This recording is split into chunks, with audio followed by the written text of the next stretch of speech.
He's all right with that. It's going to be 7-5. And yeah, Laski's not going to care if they win the game, right? But at the same time, I'm sure he'll be looking at his performance right now and saying, how different could this half look if I have been picking up kills? Even though kills aren't everything, no kills is definitely something that we should be highlighting. And I'm going to stop highlighting now because I don't want to pick on Laski and kind of like put him as the reason why there's rounds being lost for Homeless. But that is, you've got to do better than that. I'm sorry, but after 12 rounds, not finding a kill, that isn't good enough at this standard of play. But what a turnaround for Supamen. That guy was bottom fragging, struggling on bind. Now 15-9. He's been really contributing and picking up the slack, if you will, that has been helping out this team and keeping them competitive in this matchup. Their tournament life is on the line here, people. If they don't win this, that's it. They're done. The glory run is over after getting through the group of death and beating 100 Thieves and then taking down T1 in the quarterfinals. They still have one half to get back into things and take this to a best of 3. It's definitely not over yet. Laski is going to be the first point of entry here. Does have the paranoia to use as the flash, but there is going to be a few players spotted out as B site is going to be comfortably swarmed and taken as Cloud9 opt to just go for the retake here. All 5 of them just swarming the site now. That was a great shock bolt, by the way, which they won't recover any health. They got 3 members on their team that are going to be a little weakened. Few on the opposite side too, but the advantage there is that they will have a Sage in case they're able to use it. I don't even think the heal is going to matter all that much. TenZ though locates a kill onto Poised. That was going to be happening right within that dark cover. As TenZ creeps forward here, players are not going to be paying attention to him. He manages to get right on through there. Another kill, and that is going to do it. A retake that was just a swarm, a Zerg rush. This is something I think that we need to see more often from teams. When you recognize that there is going to be a 5-man rush, 5-player rush from any site in these early rounds, if you are on a site on your own, or even if there's just 2 of you, rather than necessarily trying to face it, just take your losses and say, okay, well, why don't we just sit back, give them a site, let's all group up and take a 5 versus 5 fight instead of a 2 versus 5 fight. I know that in some scenarios it's going to be better for at least one person to face and try and get that information, try and get a couple of bullets in to do some damage, but in that scenario it really worked out. And when you're playing this well as a unit, which Cloud9 are, I can completely understand why they want to make it a 5 versus 5 rather than being a player down. Here. There goes dephh. A big kill there. Shinobi, Aries, hello, my friend. It's very nice to see you here. Aries in the mid-market. Gets himself 3 kills, maybe another one as well, but Poised's stinger is right there. He's the only player left alive, though. Spike is right in front of him, but there's 2 players there on the cross. He's checking his corners, and he knows at least one is going to be there, perhaps 2. So if he's done that math, but he also is going to be very wary about anyone pushing around flank, too. The Bucky connects, does a lot of damage, and it's Relyks' stinger that ends that round. It was going to be hard to from the get-go because they lost that first round, but they made the best of a bad situation at the very least. And I mean, they opted to force up there, GB. And that's why we saw the stingers. That's why we saw the SMGs, but they weren't able to do anything with it, which now means they need to eco, and that's going to be 3 rounds realistically on the board in their second half for Cloud9, which will put them 10-5 up. And that is a risky force from Homeless. It didn't pay off for them. No, it did not. I appreciate that they went for it, though. It's a 50-50 gamble. Darn if you do, darn if you don't. Because they lost that round out anyway. Psalm, though. Oh, Psalm gets some damage applied. And Supamen went for the poke too. Bucky from downtown, but Psalm's ghost is going to be true. Lands a headshot on TenZ. Inside of the trees is Relyks. And he'll have that Phantom to go and freely take some pokes and get some shots done. But it's Vice. Vice had his buddies back there. And just look at this. The way that they march through this one. Now Psalm with a weapon. It's a Bucky. Not the best possible gun. 1 HP. But he has a dream. He has a dream here. 1 HP and a dream. If he clutches this, I'll give you $500. All right? Sure. Sounds good. I mean, it's a win-win situation for you. I'm not even asking for anything back. I'm that confident. Yeah, I wouldn't even bet anything. You just got tagged on Sova Dart. That's not happening. Well, if he can get an ult point, at least that's something here. It's like the shining light. I mean, watch all three of them peek out at the same time and him just just get a 3-click. Oh, imagine. Well, they won't do that. No, they're going to wait this one out until the final moments. They know full well he's got a Bucky as well, so they're not going to just push in stupidly. They have Phantoms. They don't want to be throwing away those Phantoms. So imagine the possibilities. Endless. Yeah, they're really endless, man. But it's going to be like 10-5, GB. You know, there's a timeline where all three of them did push, though. There is. Yeah, and in that alternate universe, I'm a poor man because I paid you $500. 10-5, and things starting to look a little bit scary for Homeless and Cloud9 on the final stretch. But this is going to be the first buy for Homeless now, and we'll get to really see what they can offer on their attacking side. Dude, I know we said we're going to stop talking about it, but you're not allowed to say it. I was ignoring it, all right? Just let it happen, and we'll celebrate when he gets his first. When he gets his first, we'll celebrate. I hope he does, man. This is not a good look for Laski at all. I mean, have we seen a competitive game where someone goes the whole game without any kills? I don't think we have. Certainly not in my memory, anyway. Casted a lot of Valorant, and it's not one that I remember. Laski's aggressive angle on top of this, and he didn't quite time out that smoke, so who knows? A player could have swung that, but this is an unorthodox place for him to be at the very least. 3 players are going to be stuck outside and mid. No ultimates also yet. Called out. Yep.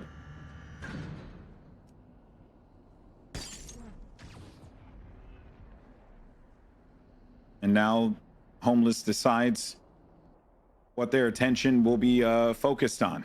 And it will be the A site. Oh, which is rough. 43 seconds remaining. Yeah, TenZ has the lineup waiting for them around that corner. And they full-stacked it. Yeah, and they will need Poised here. Poised has to get a flash off, but he's not with them. Perhaps Laski's paranoia might connect. He's able to do it. Wall's out though. TenZ does not connect with the shot, but he's still going to be located inside of hell. Still no shot there for TenZ, but the presence is certainly going to be felt. Finally gets the connection. Oh, Relyks is there to help his buddy out. Only 13 seconds remaining. Relyks gets himself another kill. This just leaves an option here for Homeless, and I was gonna say an option for Vice potentially to try and stall this, but no. And instead it is Homeless that get the round win, but that was looking a little dicey there, Gaskin. Just a touch. Laski was so close to his first kill there as well. He sprayed down through the box. You're putting that evil out there, Dan, and that's the reason why he hasn't been able to get it. I would never will someone to be 0 and 12. Do not take me for that man, because I want to see Laski. Take me for that. Laski on Raze is incredible. Don't you dare put that evil on me. Like, I've watched this team since group stages, and I love Homeless, right? And Laski on Raze is amazing, but he just seems to struggle a little bit on the Omen. But they're able to pick up the round. Homeless are. They're able to get going here now on their attacking half. Maybe this can be the start of a little bit of a comeback for them.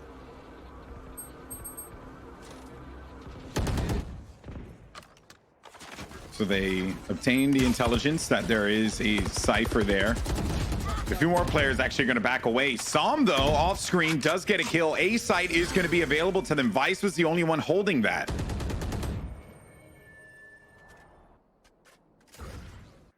Look at Laski. He is still going to be playing mid. I mean, let's just stay with Laski here because he will be running into Shinobi. Come on. Come on. Come on. It's your time, Laski. It's your time. No. Yes! Yes! Laski did it! Laski got the kill. All is right in the world. Now we can forget the narrative. It doesn't matter. Homeless can now focus on just picking up rounds. Laski's going to start to play better. That will be such a confidence booster. Memes aside, it's so important for him to just get some kills on the board so he can start to believe in himself. TenZ will shut his belief down. His Relyks is going to shut down the push as well. And everything has gone south now. As Cloud9 might be able to rescue this round. It looked so good for Homeless, but they're running out of time. It's only going to be Sam. It was a personal win for Laski, but an L for Homeless. And it will be 11 rounds now for Cloud9. So close. Oh, Some might actually get this kill here. Nope, and Mitch does. Mitch is so good. Jeez. I want to be his friend, you know? Speaking of, David P followed me on Twitter, and I feel like that's a personal victory for me. When we're talking about sages and how successful they are. Maybe Mitch will follow me, and I can have both the battle sages on my Twitter. That'll be a I don't know why when you say battle sage, I think of that Alita movie, yeah. Alita Battle Angel, which was not very good, by the way, but apparently people swear by it. I'm not a particular fan. Oh man, out of the gate. That's not good. Out of the gate already. A first blood, man, and they're up 11. This is just, it's an eco round for sure. So they are going to go for whatever they want because they have the freedom to do so. But this is Cloud9 playing with the utmost confidence here. They feel so good.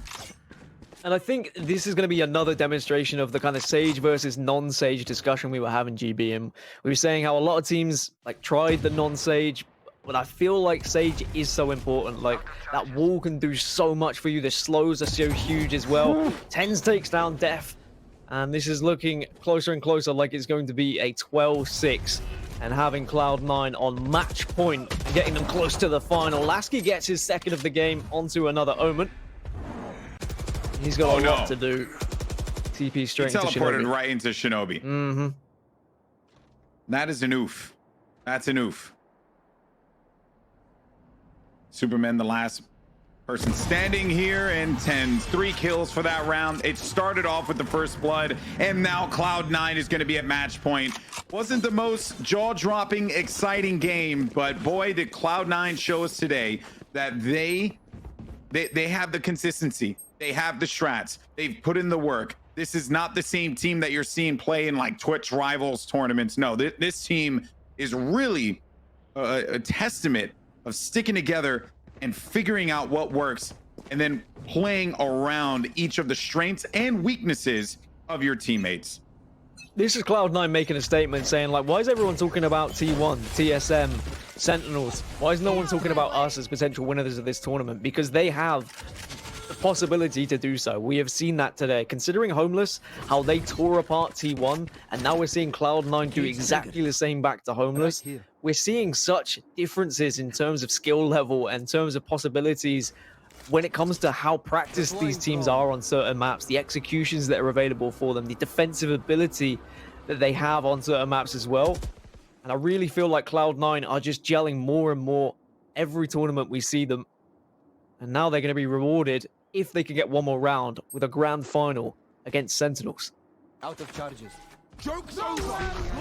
Here we go. Now the push is going to come in here. Poised makes his way into the side with the run it back now. He's going to just go right through, push this one forward. I respect that play. The run it back, he's not going to die, so you might as well do it, and they'll be able to get that frag. Now the B site's going to be available to them. Watch out on the flank, though, because you're going to have Omen creeping around there. It's Relyks. Laski, though, another kill for him. Maybe get another one here, and wow, what a pop-off from Laski. And they needed this one sooner, but hey, better late than never.